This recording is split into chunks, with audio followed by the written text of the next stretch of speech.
Hey everybody, it's Christine Ziana Calabrese from What About the Dog with a video today on exercising your dog and my secret weapon in getting the best workout for your dog. This video, of course, is brought to you by What About the Dog at whataboutthedogbook.com and What About the Cat at whataboutthecatbook.com. Your pre-planning journals. God forbid anything happens to you. You've taken the time to fill these out. Tell someone about these books. They are literally your pet's instruction manuals. Everything someone would need to know about your pet, from where they sleep to what they eat to what music they like, is in these books. Get yours today.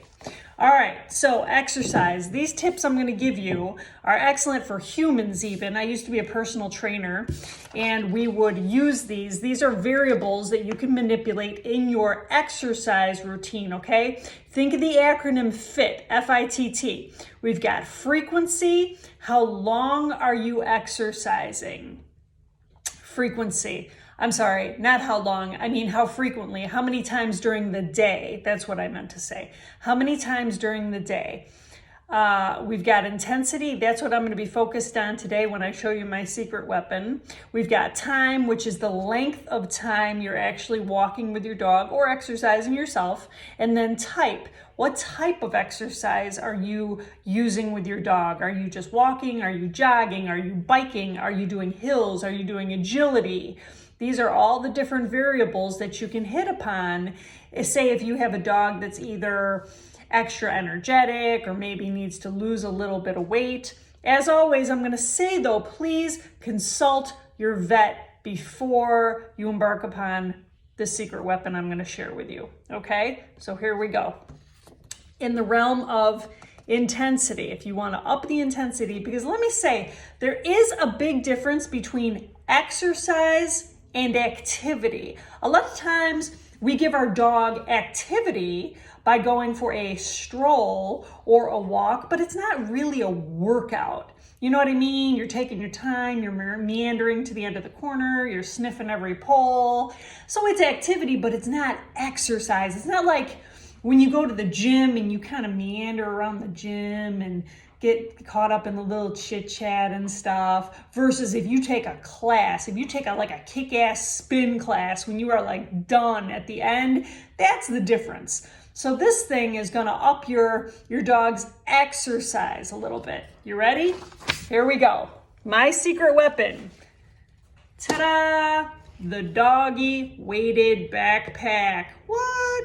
Yes. I get asked about this more often when I am out and about because I'm surprised how many people are unfamiliar with this device. You can purchase them online. Just Google doggy backpack. This one is made by Outward Hound. I like this brand. One tip I'm going to give you is spend the money. Spend the money. They come in a range of prices, sizes, colors, materials.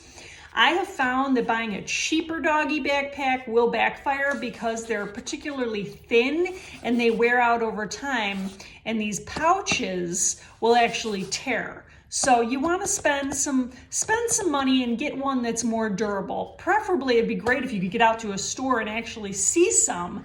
But if you shop online, then just spend a couple extra dollars, okay? So the doggy backpack. What's nice about these new models, by the way, is that now they are detachable from, the pouches are detachable from the harness that actually slips over the dog. So I'll show you. There's literally one attachment on the top that you unclip. And if you had to, you can separate the pouches from the vest. So here's the vest part that just fits on your dog, almost just like a regular harness, okay? I've used tape to tape up the excess straps, okay? That's totally your call, but I can't stand the extra strap. So you just, on mine, there was an adjustment here at the chest, and there's the two that go under the body and just clip in, okay? It's nicer. I like this model better. It's got the leash connection on the rear. I still like to walk my dogs at the collar though for control. But I like this because with the old-fashioned which they still sell and they're still great. With the old-fashioned backpack, you have to put the entire weighted pack on your dog. This one, you can slip this on your dog first and then just simply put the pack on over the dog after it's done and then clip it in. Okay, so now a word about this. These pouches, this backpack you will buy comes empty, okay? So they have zippers. And it's up to you to put things into the pouches. Now, here we go. This is the most important part I want you to pay attention to. I want you to write this down. What you want to do is you want to start with 10% of your dog's body weight. Not your body, your dog's body weight. 10%.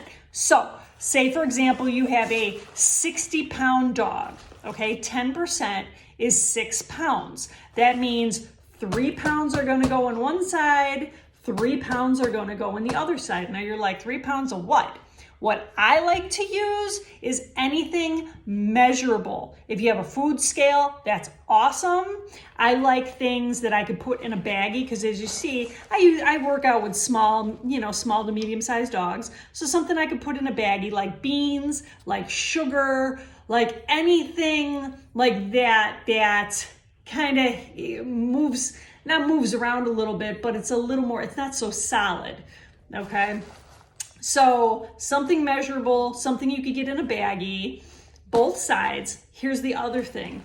You see this? It's a cloth. I always wrap whatever my item is in there so that when the dog is wearing it, as we're walking and as this is moving around, the dog isn't constantly getting jabbed in the ribs with whatever I put in these pouches. So it's a little cushioning, okay? Eventually, you can work up to a maximum of 20%, all right? The only other thing I want you to pay attention to is where this pack will sit on your dog's body. You want it to sit, think of like a human backpack. You want it to sit up by the shoulder blades, not too close up to the neck, and definitely not too close to the lumbar area and the small of their back, okay? Most of these backpacks do have a diagram and they show you how to measure and where it should sit in case you're unsure, so that's really good too.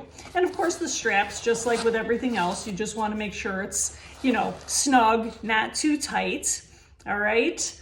So that was about it. I will say the dog has to be, if I didn't say this already, a minimum year old. Don't do this with a dog that's under a year old. Do not do this with a dog with joint problems, arthritis, elderly. Don't do that. And I would just run it past your vet.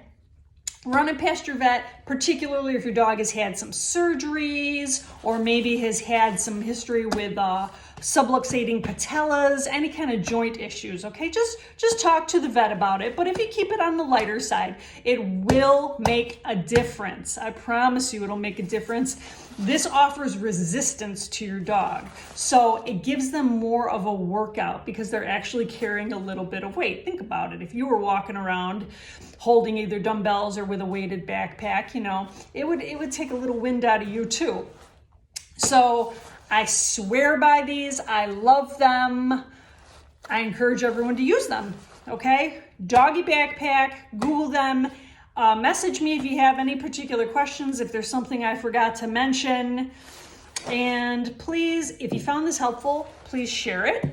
And please remember, whataboutthedogbook.com and whataboutthecatbook.com. And thank you for listening. I'll talk to you later.